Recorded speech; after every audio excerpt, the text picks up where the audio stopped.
Assalomu alaykum azizlar. Kanalimizga yangi kirganlarga eslatma. Biz mutaxassismiz va faqat ilmda berilgan gaplarnigina aytamiz. Shuning uchun bizdan hozir YouTube'ni bosib ketgan, ostida ilmiy asosi bo'lmagan, ya'ni aksariyati yolg'on bo'lgan vahimali ko'pirtma gaplarni kutmang. Demak, siz yaxshi kanal topdingiz va kanalni yo'qotib qo'ymaslik uchun obuna bo'lib qo'yingizlar. Like bosib tarqatingizlar. Bu narsa sizlarga kerak. Bizga obuna ham, ko'rish soni ham qiziq emas. Videolar uchun pul to'lanmaydi. Bu videolarni dehqonlarga, bog'bonlarga yordam bo'lsin deb ishlayapmiz. Vaqtida shu xalqning puliga o'qidik, mutaxassis bo'ldik. Endi biz ham qarzimizni qaytarishimiz kerak. Demak, xabarlaringiz bormi yo'qmi? Biz yurtimizda ekiluvchi har bir ekin va mevali daraxtlarning kasalliklari, zarar kunandalari hamda begona o'tlarga qarshi kurashdagi agrotexnik va profilaktik tadbirlarni, bular paydo bo'lganda qo'llaniladigan pestisid preparatlarni hamda ularni ishlatish tartib-qoidalarini tushuntiruvchi videolar qo'yib boryapmiz.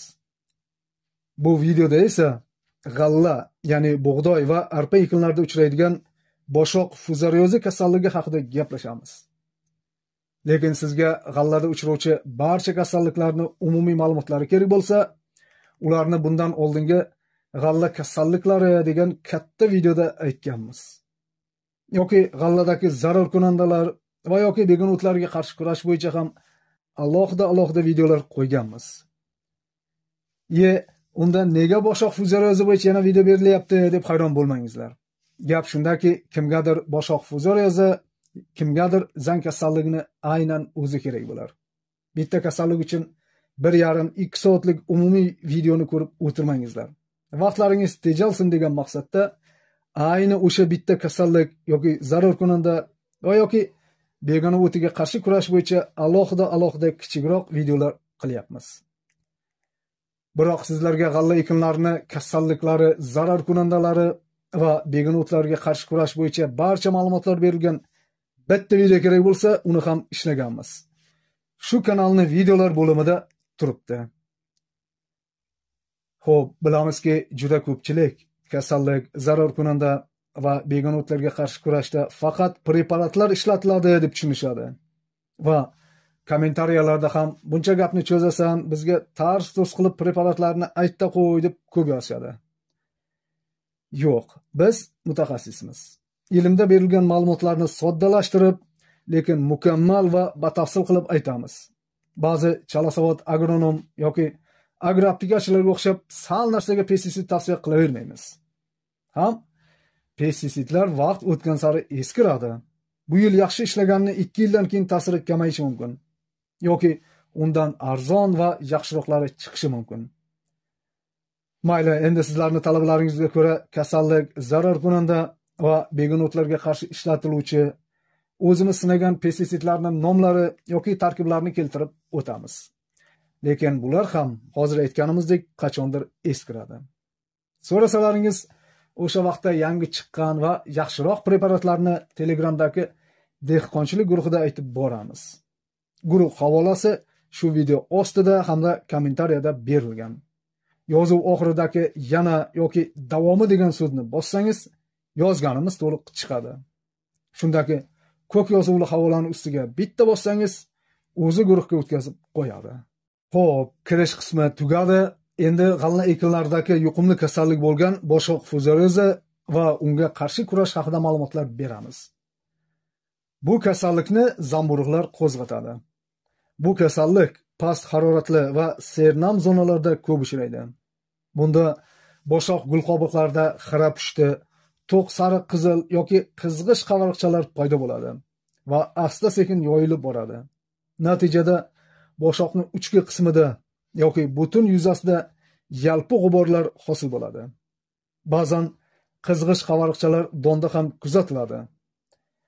Donni yetilish davrida zamburug'lar nafaqat boshoqlarda, balki barg qo'ltig'i, bo'g'imlar va poyani pastki qismlarida ham qizg'ish qavaraqchalar hosil qiladi.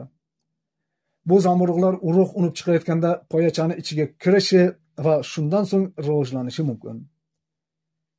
Boshoq fuzariozi donni puch qiladi hamda urug'larning unuvchanligini yo'qotadi. Zamburug'lar boshoqlarni zararlaganda ular ko'pincha donni ichiga kirib ketadi. Bunda agar don kuchsiz zararlansa, bu zamburug'lar donni po'stida joylashadi. Kuchli zararlanganda esa donni po'stidan o'tib ichkariga kirib boradi va donni ichida ammiak hamda boshqa zararli moddalar ajratib, dondagi oqsilni parchalab yuboradi. Bu donlardan olingan unlar zaharli bo'ladi. Uni nonini yegan odamda yengil zaharlanish belgilari paydo bo'ladi. Bu donlar hatto chorva mollarini ham zaharlashi mumkin. Donni zararlanganlik darajasini donni undirib ko'rish orqali aniqlash mumkin. Ya'ni zararlangan donlar undirib ko'rilganda uzog'i bilan 3 kun ichida donni sirti g'ovak oq po'panak bilan qoplanadi. Lekin buni yangi donda aniqlash kerak. Chunki bu zamburug'lar 1 yildan ortiq saqlangan donda o'z hayotchanligini yo'qotadi, ya'ni unib chiqmaydi. Biroq donni zaharlilik xususiyatlari saqlanib qolaveradi. Bu kasallikni zamburug'lari yomg'ir, shamol va hasharotlar orqali tarqaydi. Ko'pincha urug'larda saqlanadi.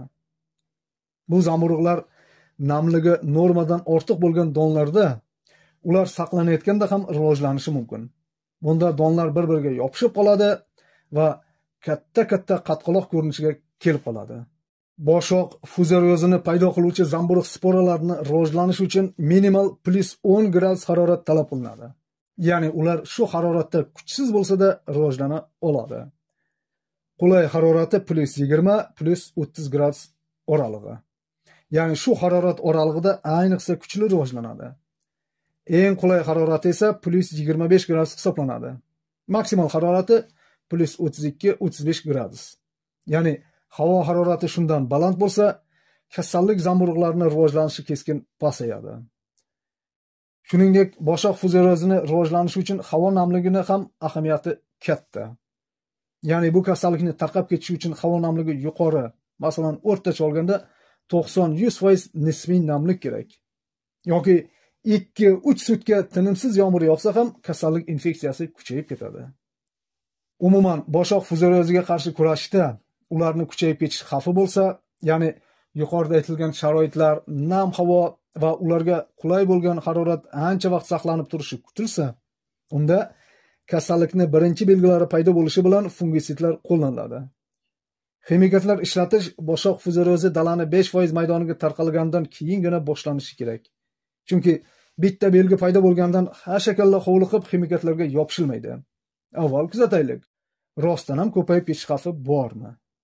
Umuman, boshoq fuzarioziga qarshi profilaktika uchun yoki uchishgan vaqtda tarkibi tebukonazol yoki propikonazol yoki ciprokonazol yoki azoksistrobin bo'lgan fungisidlardan biri. Masalan, tiltazol, topkrop, Cipco Super, Novx, Himpact, Alto Super, Titul Duo, Kalosol Duo, Duazol va boshqalardan biri sepiladi. Ya'ni g'alla kasalliklariga qarshi hozir aytilgan tarkiblar asosida sotuvda yuzlab nomdagi fungisidlar bor.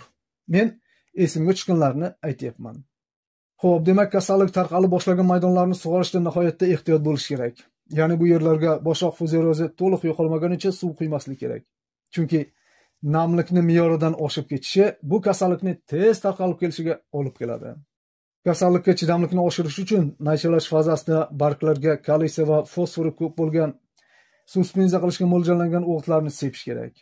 Albatta, bunga bir yo'la karbamid ham qo'shiladi. Suspenziyali o'g'itlarning turlari va suspenziya qilish dasturlarini Telegramdagi guruhimizda batafsil aytamiz.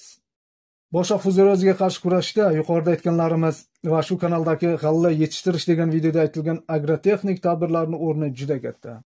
Ya'ni g'allani agrotexnikasi to'g'ri va to'liq bo'lsa, ham kasalliklardan profilaktika bo'ladi, ham o'simliklar baquvvat bo'ladi. Ham tushgan kasalliklarning zarari kam bo'ladi.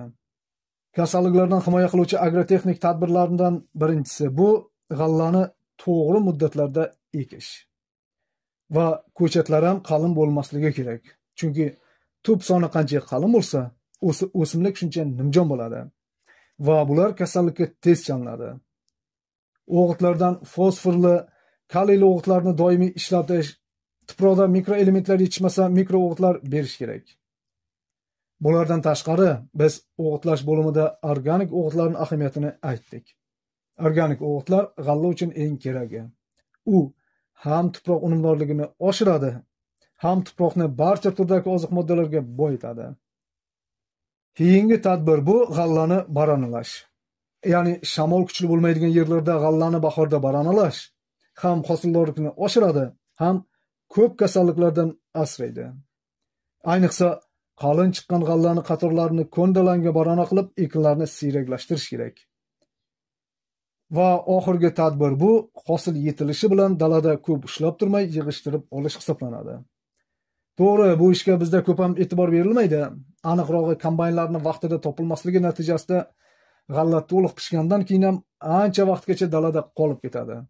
Bunda ham hosilning bir qismi to'kilib nobud bo'ladi, ham kasalliklar ana shu to'kilgan donlarda qoladi. Bu donlardan unib chiqqan maysalar kasallik infeksiyasini tarqatuvchi manba achakka aylanadi. Xo'p, g'alla ekinlaridagi boshoq fuzariozi bo'yicha bori shular. Mabodo yuqorida aytilgan ma'lumotlarni aniq tushunmagan bo'lsangiz, yoki preparatlarning nomlarini anglolmay qolgan bo'lsangiz, yoki boshqa ekinlar bo'yicha savollaringiz bo'lsa, unda boya aytilgan Telegramdagi dehqonchilik degan guruhimizga o'tib so'rangizlar. Preparatlarning nomlari, tarkiblari, retseptlarini va qo'llash tartiblarini yozma shaklda beramiz. Bulardan tashqari guruhda boshqa o'zingizga zarur bo'lgan savollarni berish, ishonchli tavsiyalar olish mumkin. Aksariyat savollarga o'zim javob yozaman. Demak, shu bilan bu videoni yakunlaymiz. Keyingi videolarda ko'rishguncha xayr azizlar.